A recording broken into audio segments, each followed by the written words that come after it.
ये कहानी है दिल्ली में एक छोटी सी खोली में रहने वाले 35 साल के गजेंद्र की।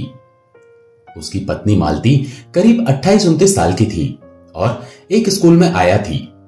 मालती 10वीं कक्षा तक पढ़ी हुई थी, लेकिन गजेंद्र केवल 7वीं पास था। आज गजेंद्र को यह लग रहा था कि पढ़ाई बहुत जरूरी होती है, क्योंकि बेचारा गजेंद्र बेरोजगार था और रोज किसी न किसी काम की तलाश में घर से निकलता था, पर रोज ही मायूस लौटता था। गजेंद्र की पत्नी रोज उससे एक ही बात बोलती कि हमारे दिन भी बदलेंगे, हमारे दिन भी अच्छे होंगे, आज नहीं तो कल हमें ईश्वर इस परेशानी से बाहर निकाल लेंगे। ये तो एक परेशानी थी कि उनके पास पैसों की तंगी थी, पर जो दूसरी परेशानी थी वो बहुत बड़ी थी। लेकिन उन दोनों ने हंसकर उस परेशानी को अपने जीवन में जगह नहीं दी थी। मतलब उस परेशानी को उन्होंने अपने जीवन से बाहर निकाल दिया। और ये दूसरी परेशानी ये थी कि मालती कभी मां नहीं बन सकती थी। एक बार मालती ने गजेंद्र से कहा, आप दूसरी शादी कर लीजिए, लेकिन गजेंद्र ने मना कर दिया। गजेंद्र ने कहा, यही अगर ऊपर वाले को मंजूर है तो मैं इसी में खुश हूं। तू मुझे अपना बच्चा समझकर पाल ले, मैं तुझे अपना बच्चा समझकर पालूंगा।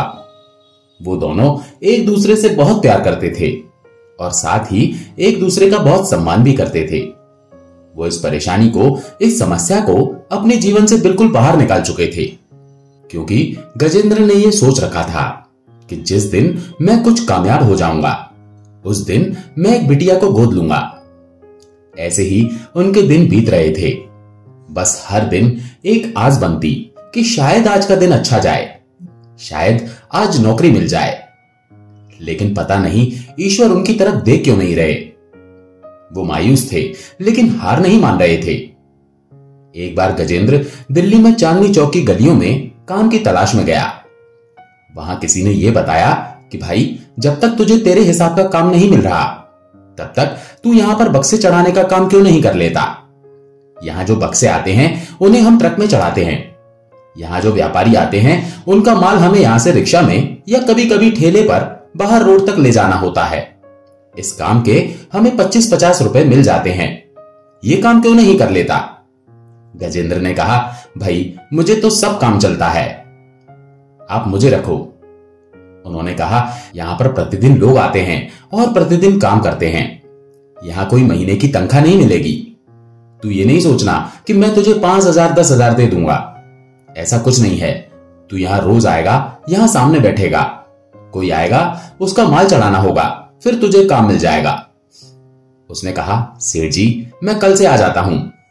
उन्होंने कहा, बेटा तू समझ नहीं रहा है, यहां रोज मेरे पास आकर बैठने की जरूरत नहीं है। तुझे जहां काम मिले वहां काम करना है। जैसे मेरे पास काम नहीं है, बराबर वाली दुकान पर काम है, तो बराबर वाली दुकान का माल चढ़ा दिया तो वो तुझे पैसे देगा। तो उसने कहा, यानी किसी भी दुकान पर पक्की नौकरी नहीं है। उन्होंने कहा, यहां इतनी फुर्सत नहीं है कि हम अपनी दुकान पर लड़के को रखें, उसके बारे में भी सोचें, इतनी फुर्सत नहीं है यहां। गजेंद्र ने सोचा कि काम तो ठीक है, लेकिन क्या मुझे यहां पर रोज काम मिलेगा। संभव है और संभव नहीं भी है। अब गजेंद्र अपनी धर्म पत्नी को घर जाकर सारी बात बताता है। उसकी पत्नी कहती है, चलिए ये काम भी बुरा नहीं है, जो काम आपको अच्छा लगता है आप करिए, जिसमें आपको लगता है कि समस्या नहीं है या आप परेशान ना हो, ऐसा काम करिए। देखिए हमें पैसों की इतनी दिक्कत नहीं है, मेरी तनख्वाह से घर का काम हो ही जाता है, आप निश्चिंत रहो, काम आपको जरूर मिलेगा। गजेंद्र में यह भावना नहीं थी कि मेरी पत्नी ज्यादा कमाती है, मैं कम कमाता हूं, क्योंकि एक दूसरे का मान सम्मान था, प्यार था। अब अगले दिन गजेंद्र वहीं चांदनी चौक की गलियों में जाता है, लोगों की दुकानों के सामने इधर उधर घूमता रहता है। तभी उसे एक आवाज आती है, भैया माल छोड़ना है, छोड़ दोगे। गजेंद्र ने खुशी से कहा, जी बिल्कुल छोड़ देंगे। कितने रुपए लोगे। जी 50 रुपए बक्सा लेंगे। चलो ठीक है, 3 बक्से छोड़ाओ। अब उसने 3 बक्से उठाए और ले जाकर गाड़ी में रख दिए। उसे 150 रुपए मिले, वो बड़ा खुश हो गया। आज उसकी पहली कमाई जो हुई थी। अब बस वो ये सोच रहा था कि अगर मुझे रोज इस तरह से काम मिल जाए, रोज मैं 100 रुपए कमा लूं, तो हर महीने मैं घर पर 3,000 रुपए दे पाऊंगा और इस तरह से पैसे इकट्ठे करके मैं एक ठेला भी खरीद सकता हूं, उस पर सब्जी बेच सकता हूं, बहुत कुछ उसके दिमाग में चल रहा था, लेकिन अभी उसे यह नहीं पता कि कभी काम मिलता है, कभी नहीं मिलता। यही सारी बात वो अपनी पत्नी को बताता है। वो भी ये कहती है कि आज का दिन तो आपका अच्छा गया है, आज ईश्वर को प्रणाम करिए, कल के लिए उम्मीद करिए कि कल का दिन और बेहतर जाए। इसके बाद वो दोनों खाना खाते हैं और ईश्वर को धन्यवाद करते हैं और सो जाते हैं। अगले दिन गजेंद्र सुबह सुबह फटाफट से चांदनी चौक की गलियों में पहुंचता है। वो दुकानों के सामने घूमने लग जाता है। तभी एक आदमी की आवाज आती है और वो कहता है, अरे भाई साहब, जरा इधर आओ। उन्होंने कहा कि आप कितने लड़के हो? तो गजेंद्र ने कहा कि आप काम बताइए सेठ जी। उन्होंने कहा, तकरीबन 35 बक्से हैं और बक्सों में थोड़ा वजन ज्यादा है। लड़के ज्यादा चाहिए तो आसपास के और 10-5 लड़के इकट्ठे कर लो। गजेंद्र ने पूछा, माल पहुंचाना कहां है? तो उन्होंने कहा, बाहर जो ट्रक खड़ा है ना, वहां पर सारा माल डालना है। तो मैं जब तक सेठ जी के साथ अंदर दुकान में बैठा हूं, आप माल भिजवा दो। उसने कहा, ठीक है जी। अब गजेंद्र ने सोचा कि 35 बक्से हैं, अगर मैंने किसी और को अपने साथ लिया तो पैसे बढ़ जाएंगे। मेरे पास समय है, सेठ जी अंदर अभी मालिक से बात कर रहे हैं, तो क्यों ना मैं ही सारे बक्से चढ़ा दूं। थोड़ी मेहनत ज्यादा होगी और थकान भी होगी, और हो सकता है कि कंधे में या कमर में दिक्कत भी आ जाए। बक्से भारी थे, जिसे 2 लोग उठाएंगे उसे ये अकेला उठाकर बाहर सड़क तक ट्रक में चढ़ाकर वापस आएगा। लेकिन इंसान जब मजबूरी के दौर से गुजर रहा होता है ना, तो उसे सामने खड़े शेर भी नहीं दिखते, उसे परिवार दिखता है, उसे जरूरतें दिखती हैं। वो सारे बक्से 1 घंटे के अंदर अकेला उस ट्रक पर चढ़ा देता है।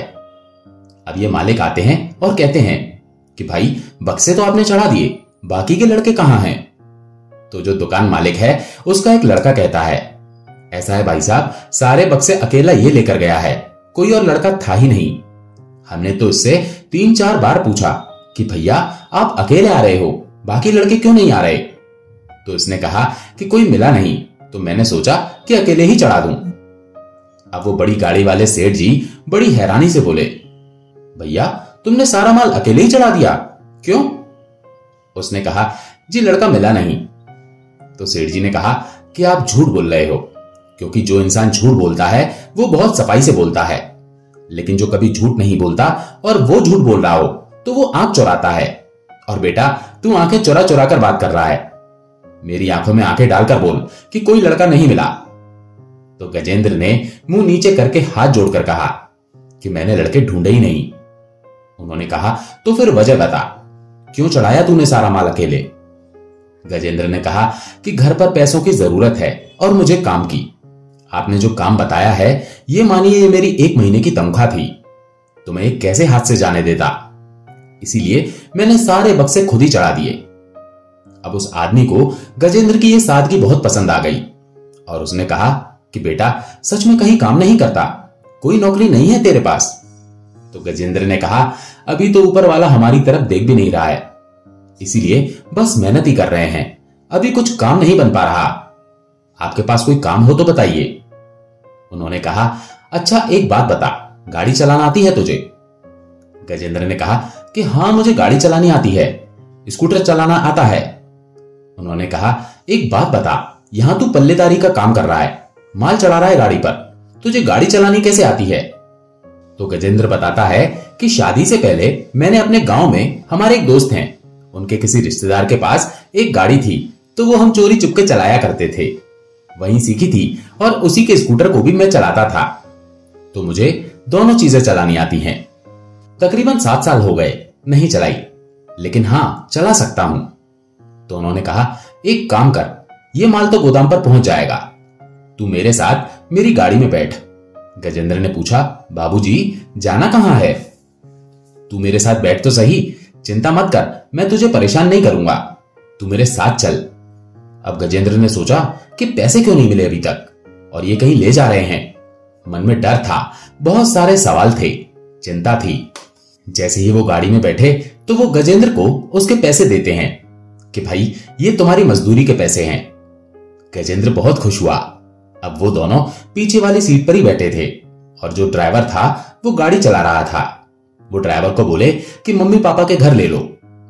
मयूर विहार के पास ही एक प्यारा सा छोटा सा घर था और वो घर उनके मम्मी पापा का था, जो गाड़ी के मालिक हैं, जो गजेंद्र को अब नौकरी देने वाले थे। वो गजेंद्र से कहते हैं कि मेरे साथ तू इस घर में आ, मैं तुझे अपनी मम्मी पापा से मिलवाता हूं।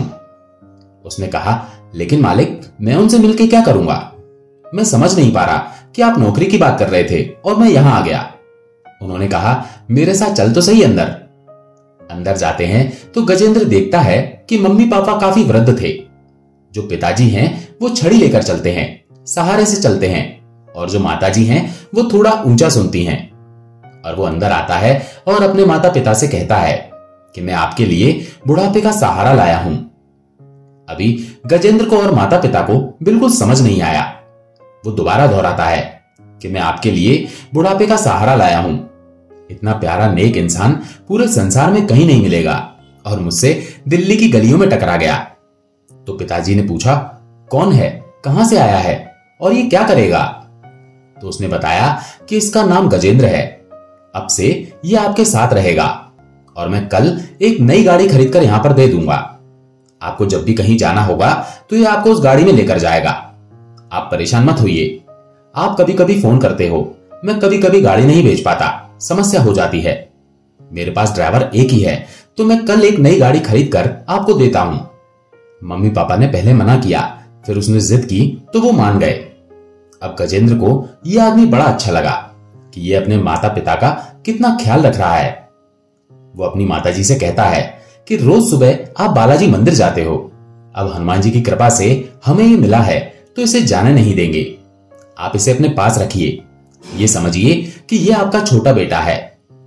अब गजेंद्र को यहां मान सम्मान पैसा तीनों ही चीजें मिलने वाली थी। 11,000 रुपए तनख्वाह तय होती है और ये 11,000 रुपए उसके जीवन की सबसे बड़ी राशि थी। इससे ज्यादा पैसे उसने कभी नहीं कमाए थे, इससे ज्यादा पैसे उसने कभी नहीं देखे थे। गजेंद्र सीधा अपने घर पहुंचकर अपनी पत्नी को जब सारी बात बताता है तो उसकी पत्नी बहुत खुश हो जाती है और कहती है, मैं कहती थी आपसे कि आज नहीं तो कल हमारे दिन बदलेंगे, और देखिए हम पर ईश्वर ने अपनी दया दृष्टि की और अब हमारा कितना अच्छा समय शुरू हो रहा है। वो दोनों बहुत ज्यादा खुश थे। अगले दिन नौकरी का पहला दिन था। गजेंद्र माता पिता के घर पहुंचता है। वहां देखता है कि एक चमचमाती हुई नई गाड़ी उसके पहुंचने से पहले पहुंची हुई है। वो बहुत खुश होता है, गाड़ी पर कपड़ा मारता है, फिर अंदर जाता है। माताजी और पिताजी दोनों को प्रणाम करता है, फिर माताजी से डांट सुनता है। माताजी कहती हैं कि भाई तेरे को आने में आधा घंटा देरी हो गई, मंदिर में जब सब दर्शन कर लेंगे तब जाऊंगी मैं, चल फटाफट से मुझे गाड़ी में बिठा। उसने पूछा कि माताजी कौन से मंदिर जाना है, मुझे तो पता ही नहीं था कि आप सुबह मंदिर जाते हो, वरना मैं और जल्दी आ जाता। फिर पिताजी ने कहा कि भाई आज मैं भी चलूंगा मंदिर, और हनुमान जी का जो मंदिर है वहां जाना है। कहां पर? चांदनी चौक जाना है। चलो जी। अब ये दोनों जने बैठे गाड़ी में। अब चांदनी चौक लेकर जाता है, फिर उसके बाद घर आता है, घर छोड़ देता है। फिर वो वृद्ध पिताजी उसे एक कागज पर एक पर्ची बना देते हैं और कुछ पैसे देते हैं और बोलते हैं कि जा और बाजार से जाकर थोड़ा सामान ले आ। गजेंद्र बहुत खुश था कि मैं बुजुर्गों की सेवा कर रहा हूं, उनके लिए काम कर रहा हूं, और काम बुरा नहीं है, मैं उनकी सेवा कर रहा हूं।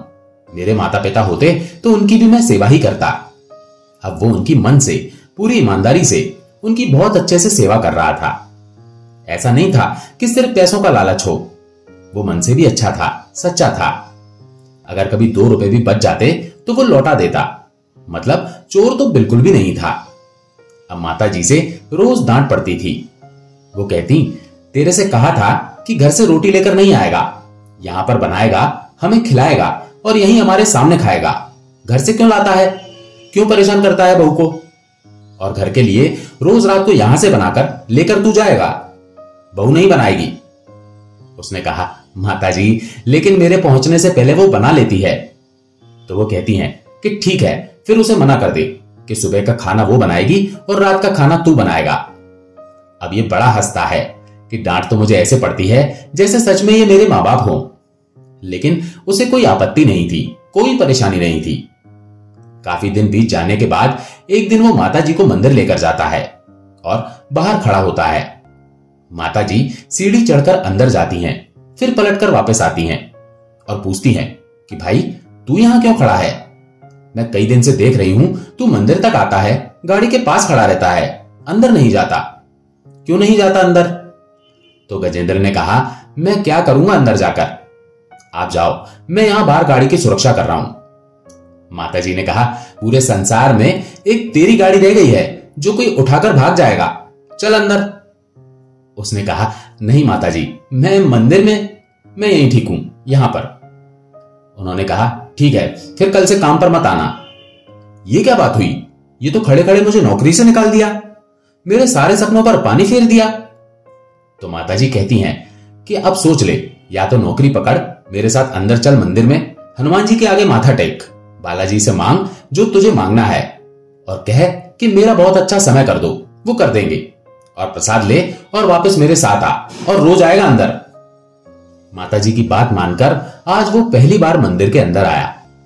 बजरंगबली के हाथ जोड़ता है और कहता है कि बजरंगबली, मैं सच में आपका बहुत शुक्रगुजार हूं कि अभी 2 मिनट पहले मेरी नौकरी जा रही थी, लेकिन आपके दर्शन करने के लिए अंदर आने के लिए माताजी ने कहा और मेरी नौकरी बच गई। इससे बड़ा चमत्कार तो मैंने देखा नहीं। इतने में माताजी कहती हैं कि आज ही सारी बातें कर लेगा बालाजी से, कल नहीं करनी, रोज आना है, चल मेरे साथ। घर पर जाता है, सब्जी काटता है, सब्जी बनाता है, दोनों को खिलाता है, दोनों से डांट भी खाता है। सब्जी में नमक तेज कर दिया तूने, तुझे तो ये बनानी नहीं आती। जबकि उन्हें तो बड़ी स्वाद लग रही थी, क्योंकि इससे पहले तो जब खुद बना रहे थे वो मजा नहीं आ रहा था, लेकिन जब से इसका थोड़ा चटपटा तीखा खाना शुरू किया था, तब से दोनों को आनंद भी आ रहा था। अब यहां ये दोनों वृद्ध बहुत ज्यादा खुश थे। गजेंद्र भी खुश था, उसकी पत्नी भी बहुत ज्यादा खुश थी। एक इंसान ने जैसे उन सभी का माहौल ही बदल दिया था। अगले दिन भी ये इसी तरह मंदिर गए। अब गजेंद्र भी रोज मंदिर के अंदर जाता था और हनुमान चालीसा का पाठ करके ही बाहर आता था। वो जब गाड़ी में बैठकर वापस आ रहे थे तो माताजी कहती हैं कि बेटा, मेरा ना एक बहुत मन है कि हम कभी सालासर जाएं। तो उसने कहा, सालासर क्या है? माताजी बोली, सालासर नहीं जानता? सालासर बालाजी, दाढ़ी वाले, 1 मिनट में सारी मनोकामना पूरी कर देते हैं। तो गजेंद्र ने कहा, अम्मा जी, अब तुम्हारी कौन सी मनोकामना रह गई जो पूरी होनी है? सारी तो पूरी हो गई। इतना अच्छा लड़का है, इतना अच्छा स्वास्थ्य है, आने जाने को गाड़ी है, इतने अच्छे घर में रहते हो, कोई समस्या तो है नहीं आपको? तो उन्होंने कहा, नहीं बेटा, ऐसा कुछ नहीं होता, बस कृपा बनी रहनी चाहिए। गजेंद्र ने कहा, ठीक है, किसी दिन वक्त मिलेगा तो आपको वहां दर्शन कराऊंगा। माताजी बोली, अगर तू मुझे सालासर धाम ले जाए तो मैं तुझे 5,000 रुपए इनाम दूंगी। उसने कहा, ठीक है, अगर इनाम वाली बात है तो मैं 1 या 2 महीने में ये इनाम जरूर हासिल करूंगा। अब दोनों ही लोग, उस गाड़ी की मालकिन और ड्राइवर, हंसते हंसते बात करते हुए अपने घर के लिए जा रहे थे। वो जैसे ही घर पहुंचे तो वहां बहुत सारे लोग खड़े थे। इतने लोगों को घर के बाहर देखकर दोनों के मन में अजीब अजीब सी बातें आनी शुरू हो गई। बड़ी बेचैनी हुई, लेकिन जैसे ही दरवाजे पर दादाजी को देखा, मतलब दरवाजे पर उन पिताजी को देखा, तो दोनों की जान में जान आई। उसने पूछा कि ये सब लोग कौन हैं? तभी उनके कमरे से उनका बेटा बाहर आता है। वो मायूस सा बस दोनों को हाथ जोड़कर बिना कुछ बोले वहां से चला जाता है। सारी बातें वो पिताजी से कह चुका था। माताजी पूछती हैं कि ये रुका क्यों नहीं? गजेंद्र ने भी बहुत आवाज दी, लेकिन वो रुका नहीं। वो अपनी गाड़ी में बैठा और वहां से चला गया। उनमें से किसी को नहीं समझ आया कि ये हो क्या रहा है। तभी जो लोग वहां आए थे वो सारे बैंक से थे और वो कहते हैं कि आपके पास 15 दिन का समय है, इस मकान को खाली कर दीजिएगा। ये बात सुनने के बाद गजेंद्र के पैरों के नीचे से जमीन निकल गई। माताजी भी बहुत परेशान हो गई कि ये क्या बोल रहा है, क्यों बोल रहा है? हमें 15 दिन में घर खाली करने को बोल रहा है, हम कहां जाएंगे? ये हमारा घर है, हम क्यों जाएंगे कहीं? पिताजी उन्हें चुप करवाते हैं और कहते हैं कि शांत रहो, ये बच्चे भी अपना काम कर रहे हैं, इसमें इनकी कोई गलती नहीं है। तो पिताजी ये बताते हैं कि हमारा बेटा व्यापार में नुकसान पा गया, जिसकी वजह से उसने इस मकान को बेच दिया है और हमारे पास 15 दिन है इस मकान को खाली करने के लिए, और गाड़ी छोड़ गया है वो। हमने तो कहा कि जब मकान नहीं छोड़ा तो हम गाड़ी का भी क्या करेंगे, ले जा। तो उसने कहा, कोई बात नहीं, ये मेरी तरफ से रख लो। उसने जो बात बोली है ना, मुझे तो समझ ही नहीं आ रहा कि उसका क्या जवाब दूं। तो वो गजेंद्र को बोलते हैं कि बेटा, ये गाड़ी तू ले जा, ये आज से तेरी हो गई। उसने कहा, अरे ऐसे थोड़ी ना होता है बाबूजी, और आप दोनों कहां जाओगे, क्या करोगे? आप एक काम करो, मेरे साथ मेरे घर चलो। तो माताजी ने कहा, बेटा, हम तेरे को तेरी तनख्वाह ही नहीं दे सकते। ये समझ, जो हमारी पेंशन आती है हमारी दवाई में, हमारे खाने में चली जाती है, हम कहां से 11,000 रुपए देंगे? गजेंद्र ने कहा, तो मैं आपसे पैसे मांग ही नहीं रहा, मैं आपको रोज मंदिर लेकर जाऊंगा, पैसे मत देना। आप बहुत अच्छे हो, ये समझो कि मेरे माता पिता की जो कमी है वो पूरी हो गई। मुझे पैसे नहीं चाहिए, आप मेरे साथ मेरे घर चलो। अब वो दोनों उसे डांट कर समझा कर अपने घर से भेज देते हैं। उससे कहते हैं कि कल सुबह मत आना, यहां पर अब जरूरत ही नहीं है बेटा, लेकिन हां, तेरी इस महीने की तनख्वाह हम जरूर देंगे, जो वादा है वो पूरा करेंगे। अगले महीने के लिए बेटा तू कहीं काम देख लियो। गजेंद्र ने कहा कि मैं कल भी आऊंगा और माताजी को मैं मंदिर लेकर जाऊंगा, मुझे नहीं छोड़नी आपकी नौकरी, और मैं आपसे पैसे ले ही नहीं रहा। कोई बात नहीं, खराब समय है, उन्होंने ऐसी स्थिति में आपका हाथ छोड़ दिया, मुझे उम्मीद नहीं थी। लेकिन फिर माताजी और पिताजी ने डांट कर उसे भगा दिया। वो रोता हुआ अपने घर पहुंचा। उसकी पत्नी ये देखकर बहुत परेशान होती है। वो उसे सारी बात बताता है तो वो कहती है कि आपको जिद करके उन दोनों को यहां लाना था। वो कहती है कि मैं तो कभी उनसे मिली नहीं, लेकिन आपकी बातों से पता चलता है कि कितने सज्जन, कितने अच्छे, कितने प्यारे इंसान है। ऐसे इंसान को आप अकेला गलत छोड़ आए, उनको लेकर आओ। पत्नी ने जिद पकड़ ली। अब वो दोनों आना नहीं चाह रहे और पत्नी कह रही है कि मैं खाना तब खाऊंगी जब अम्मा जी और बाबूजी आएंगे। उसे कुछ समझ नहीं आ रहा था कि करे तो क्या करे। वो बजरंगबली से कहता है कि बजरंगबली, अब आप ही कुछ रास्ता निकालो, क्योंकि ये तीनों ही मेरी बात नहीं सुन रहे। जब सुबह होती है तो पत्नी से कहता है कि मैं उन दोनों को आज पूरी कोशिश करके घर पर लेकर आऊंगा, लेकिन एक समस्या है कि हमारा एक कमरे का मकान है, हम 4 जने एक कमरे में कैसे रह पाएंगे। तो वो बोलती है कि कोई बात नहीं, मेरे पास कुछ पैसे जमा है, उन पैसों से हम कोई 2 कमरे का दूसरा घर ले लेंगे, सामने वाली गली में आराम से मिल जाएगा, तुम परेशान मत हो। 1,000-2,000 और लगेंगे, वो हम कर लेंगे, लेकिन उनको ऐसे हाल में नहीं छोड़ना है। अब वो सीधा वहां पहुंचता है, गाड़ी साफ करता है और माताजी से कहता है कि चलो अम्मा जी। वो कहती हैं, कहां जाना है बेटा, मेरा तो आज जाने का मन नहीं है। तो गजेंद्र ने कहा, आपको पहले तो मंदिर जाना है, उसके बाद बताऊंगा कहां जाना है, और बाबूजी आप भी चलो मंदिर। अब उसने दोनों जनों को गाड़ी में बिठाया, घर का ताला लगाया जो कि वो रोज करता था, मकान की चाबी रखी गाड़ी में, गाड़ी स्टार्ट करी और मंदिर पहुंच गए। वो सभी मंदिर में बालाजी के दर्शन करते हैं। गजेंद्र बालाजी के आगे हाथ जोड़कर कहता है, बालाजी महाराज, सब कुछ ठीक कर दो, इस समय आपके चमत्कार की बहुत ज्यादा आशा है और बहुत ज्यादा जरूरत है, वरना ये दोनों टूट जाएंगे। क्योंकि इनके चेहरे पर जो कल तक खुशी थी ना, वो खुशी अब गायब है। इनके चेहरे की चमक अब धुंधली हो गई है। उन बुजुर्ग दंपत्ति के 3 बेटे और 4 बेटियां थीं, लेकिन उन दोनों को रखने के लिए सभी मना कर चुके थे। सभी की अपनी अपनी समस्याएं हैं, किसी को कोई समस्या है तो किसी को कोई। इस वजह से भी ये दोनों परेशान थे। अब गजेंद्र ने वापसी में उन्हें उनके घर पर ना छोड़कर गाड़ी अपने घर की तरफ दौड़ा ली। तभी वो दोनों पूछते हैं कि बेटा, हम कहां जा रहे हैं? तो गजेंद्र ने कहा कि बेटा भी कह रहे हो, उसके बाद भी पूछ रहे हो कहां जा रहे हैं? जब आपको मुझ पर विश्वास है तो मेरे साथ मेरे घर चलो। उन्होंने खूब मना किया, लेकिन गजेंद्र को पीछे देखकर कोई जवाब देने की जरूरत ही नहीं हुई। उसने कहा, मैं अब आपकी सुनूंगा ही नहीं, क्योंकि मेरी पत्नी ने भी कहा है कि अम्मा बाबूजी को घर लाओ। अच्छा, मेरे घर चलकर खाना खा लो, आराम कर लो, कल सुबह चले जाना अपने घर, इतना तो कर लो मेरे लिए। उन्होंने कहा, चल ठीक है, जिद्दी है तू? उसने कहा, हां जिद्दी हूं। जैसे ही घर पहुंचा तो उन माता पिता ने देखा कि भाई एक कमरे का मकान है, तो वो समझ गए कि इनकी हैसियत नहीं है, लेकिन ये दोनों दिल से बहुत रईस हैं। गजेंद्र की पत्नी उनकी बहुत आव भगत करती है, उसने उनके लिए खीर बनाकर रखी थी। वो दोनों बहुत अच्छे से उनका मान सम्मान करते हैं और डांट खाते हैं। वो बहू से पूछते हैं कि बहू, तुम्हारी शादी को इतना समय हो गया, घर में बच्चा कोई नहीं दिख रहा। वो बोलती है कि मैं कभी मां नहीं बन सकती, बस इस वजह से, किस्मत नहीं है हमारी।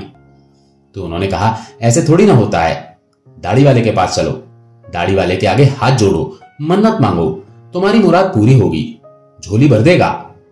तो गजेंद्र की पत्नी ने कहा, बड़े डॉक्टर से भी हमने पूछा है, समस्या है, मुझे बच्चा हो ही नहीं सकता।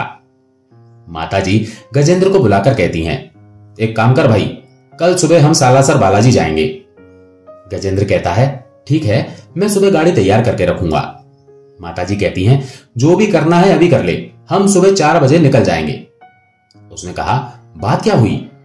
तो माताजी ने कहा, ऐसा है कि बिटिया भी जाएगी और मैं भी जाऊंगी, और तू तो जाएगा ही गाड़ी चला के, और बाबूजी यहां के लिए क्या करेंगे, तो उन्हें भी ले चलते हैं। अब इन चारों का प्लान बन रहा है हंसते हंसते। लेकिन माताजी जैसे ही बोलती हैं कि भाई तेरी पत्नी को समस्या है ना, ये दाढ़ी वाले बाबा उस समस्या को दूर कर देंगे, वो उसे इतनी जल्दी दूर करेंगे कि तू भी ये सोचेगा कि ये चमत्कार हुआ तो हुआ कैसे। गजेंद्र जब ये सुनता है तो कहता है कि सिर्फ इसलिए जा रहे हो तो मत जाओ। तो अम्मा जी कहती हैं कि देख, मैंने तेरे से पहले ही कहा था कि मैं जिंदगी में एक बार जरूर सालासर बालाजी महाराज के दर्शन करूंगी, और अगर तू मुझे दर्शन कराएगा तो मैं तुझे 5,000 इनाम के दूंगी, ये पकड़ 5,000। उन्होंने अपनी पोटली में से 5,000 रुपए निकालकर गजेंद्र को दिए। गजेंद्र ने पहले तो पैसे लेने से मना किया, तो फिर उसके बाद वो बोलती हैं कि या तो इन पैसों को पकड़ ले या मैं और बहू कल बस से जाएंगे, पर हम जाएंगे जरूर। गजेंद्र हंसते हुए अम्मा से कहने लगा कि अम्मा, तुम कितनी जिद्दी हो, बुढ़ापे में तुम बिल्कुल बच्चों वाली हरकत करती हो।